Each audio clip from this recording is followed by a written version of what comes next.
get ready. We're going to keep the group tight. And listen up. It's about to be a bumpy ride.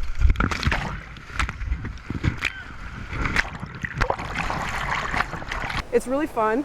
It's pretty exciting, but when you have to do some of the tasks, it's kind of intense. You're breathing heavy, you're working hard. Stroke! Stand up, you're in. It's a test that requires all eyes, ears, and hands on deck. I'm okay, I'm ready. It gives them realistic environment in moving water that we can control in a safe manner. Feet up, self-rescue! There's really no other group that can control the water that we can in a safe manner, where they can be experienced to this type of Class 3 rapids that we put in. What's going through your mind when you're in the water? You just don't want to fail.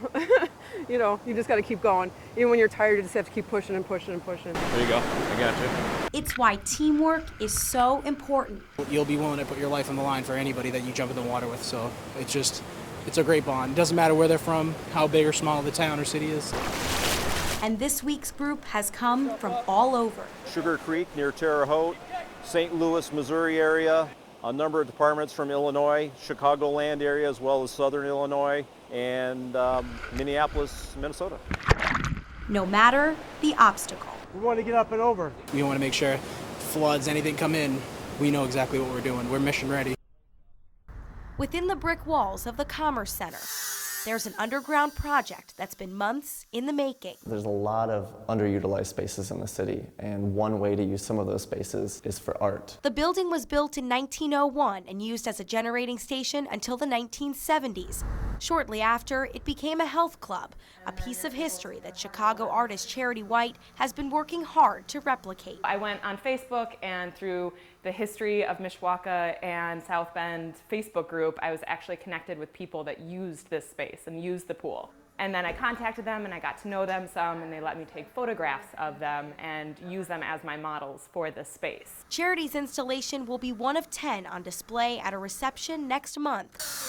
This is Jack O'Hearn's second time taking part in the project. I'm interested in creating areas or environments where it's a positive environment, where there's social interaction, where people can sort of start to feel connected to one another and feel connected to something beyond themselves. Hopefully keeping artists connected to the community for more than just a few months. Bringing in artists from elsewhere that have unique outlooks are bringing unique ideas to their art and thus to the community, I think is a vital component of continuing to grow the arts community and making it kind of a little more sustainable. While bringing history back to life. As the sun paints the skies of Elkhart County, the dawn of a new day. Guiding onward at AgriFlight. Each field, like an ice rink for these pilots, navigating figure eights as they loop, lash, and leave. This is David Eby's creation. His farm, his family, his pride. It's where I started. This is the people I've worked with since we began back in 1973, and just so I stayed here. AgriFlight's beginning. One plane. Every plane has a monitor inside, software linking it back to the main hub at AgriFlight in Wakarusa. We needed a way to get the airplane and the pilot in the right field with the right mixture consistently. And so they did. This is our starting location here. The blue lines represents the flight path. The yellow area is the area that we sprayed. Take this field in western St. Joseph County. Here's how it works. The farmer places an order online and designates where their field is using maps and GPS. That information is sent to this plane. We are electronically tied to the GPS in the airplane. It's constantly sending data back to us. Into the customer, who can log into the software program, watch in real time, and know when their field is complete. We can click on a swath. It'll tell the pilot the date, the time, the airplane, how fast he was going, swath width. Eby says it's about accountability. In '73, when he and his wife started, it was a lot of paperwork and a fax machine. Once the job was done, then we make the invoice and put everything together. Now we do everything on the front end. And AgriFlight is on the front end of the aerial agricultural industry too. We know where we're going, we know what the area is surrounding, we know what the houses are at, we know what the obstructions are, we know what the issues are beforehand. As pilots fly over the fields, they can designate sensitive areas like homes that line a field, but the catapult to success came when fungicides became more popular, now accounting for nearly 90% of their business. Our business grew 300% to 400% in 1 year. They cover 6 states, 9 pilots during peak season, spraying farms and even cities. This GPS image showing the plane's path over Bristol, where they sprayed for mosquitoes before a festival. I can sleep nights that way. I know the farmer got exactly what he paid for. We put in the material that's recommended, and the things that we do everything as right as possible. Eby's success built on his team as they continue soaring the skies. It feels like I'm giving something back. I like ag aviation. I think it is important. I'm giving something back to the industry for the next generation to build upon. We have cookies today. Around every corner, I think they need to sit a little bit. traffic backs up. Yeah, let me practice this. I've never done this before. It's Annabelle Tinberg's spot. I talk to people, and I think that's important. And this too. It smells so good. And they are good. Every week for 10 years. My husband was treated here, and he passed away in this hospital, and everybody was so wonderful to him and to me and my children. And so when I got my head on straight, then I decided this is what I wanted to do. And it really was good for me to come here. It was a healing experience for me too. 3 minutes. Good morning. How about a fresh cookie? Thank you. You're welcome. Yeah, they're free. Yes, they are. They're Thank fresh. you. Every week, a new batch. All baked with love. No calories. Wonderful. And a new story. They come here with a problem usually, and so I'll walk with them. You know, talk a little bit on the way, a lot. It's wonderful. We all like to be needed, and it's a wonderful feeling. Here we go. Good morning. Medium itself is, as a sculptor, it's instant gratification. It's like a Polaroid. In a matter of minutes and hours, you can have a completed piece, and every sculpture is different. So you don't get bored. You have a variety of sculptures that you're always carving, sometimes for the first time, even if you've been doing this for 18 years. The quickness of it, the medium, I love to create. I get fidgety with my hands, so put a chainsaw in it and let's see what I can fidget up for you. All the eyes, cha-cha-cha-cha-cha. Supernova Ninja. So I've been told, because I slice, dice, and sacrifice. I'm from Texas, saw an ice sculpture 18 years ago and said, who the hell does that in Texas? I have to meet the guy who does it. I go to cold weather, my nose is always runny, but you got to be a little bit crazy to really love this.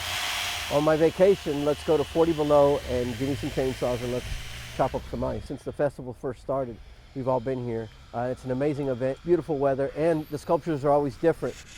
So this is our welcome piece to Niles. So as people come into the city, they're going to find out there is an ice festival going on here. You know, it changed my life. It changed my life. So I say, go for it. Follow your dreams, live the dream. Don't dream about it, be about it. But you got to remember, anyone can carve ice, not everyone can sculpt it. And the sky's the law.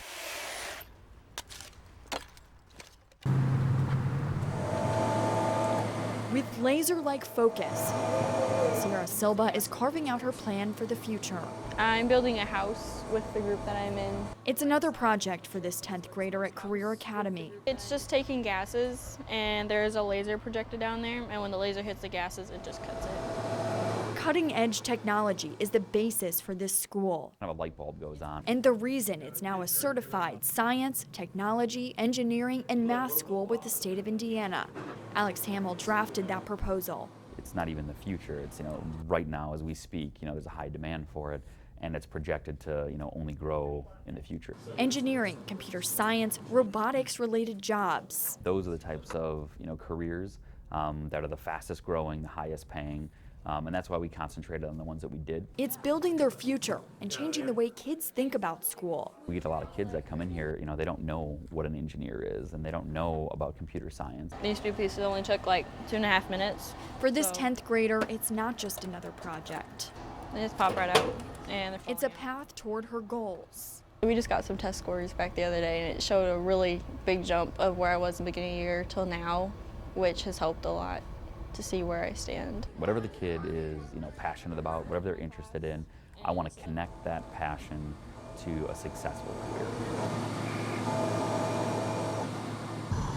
In an instant, ice can shatter. That's why Penn Township Fire Department is out at a Mishawaka pond practicing ice rescues. One of them will be the rescuer, and then they'll kind of rotate. We have guys on the rope to pull them in. It's a hook, a tug, and these guys are pulled to safety. Every one of our rigs carries a suit on the rig, so they're prepared to, the minute they arrive, go to work if need be. Today's work, rescuing me. You'll notice that without the rope, there's no way once you get in the hole you can get out. So off I went. Whoa! And in I go.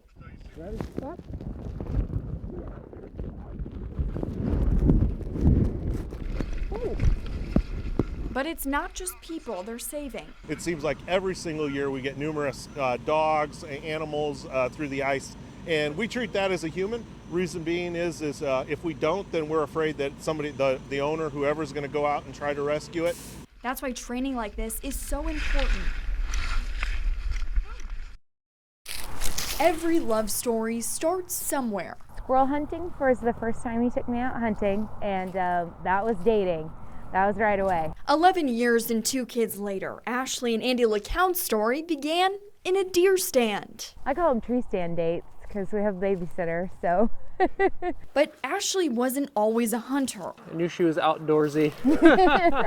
But, when I was a young guy, there wasn't a whole lot of women in the outdoors. It really wasn't a big thing yet. Her steps into the world of hunting as a woman are anything but quiet. Ashley was one of 11% of women who were licensed to hunt in Indiana in 2015. In the past 10 years, that number has grown by more than 90%. It's definitely a trend that more women are getting involved in the outdoors. Despite fewer people signing up to hunt, John Boyd is with the DNR. It's very encouraging because without sportsmen and women, our wildlife management practices can severely be hindered. He's got a nice rack. The LeCounts have their routines down. He has his things he does. I have my things, I do, especially when we're side by side. I'm checking this side, he's checking this side. But Ashley isn't afraid to veer from routine. She's the first of her friends to take up hunting consistently. I love having the feminine side to me. The earrings and the little bit of pink. I like that. And the hunting side to me. But it's not just about the hunt. It's a way to see those sunrises in the woods in the morning. It's a way to feed my kids, especially the severe food allergies. I know what's in that meat, what's not in that meat.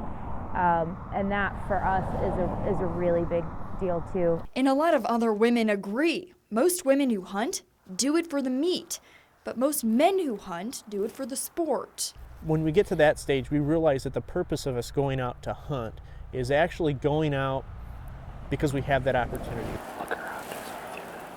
Just as they were getting ready to come down from the deer stand, the buck was hard to see without binoculars. They get a better look at the buck about 75 yards from the deer stand. Oh, baby, it's big. Andy begins grunting and rattling the buck in, but after 25 minutes, they chose to let him go. He looked to be pretty young still, good sized body, probably 6 point, I'd say.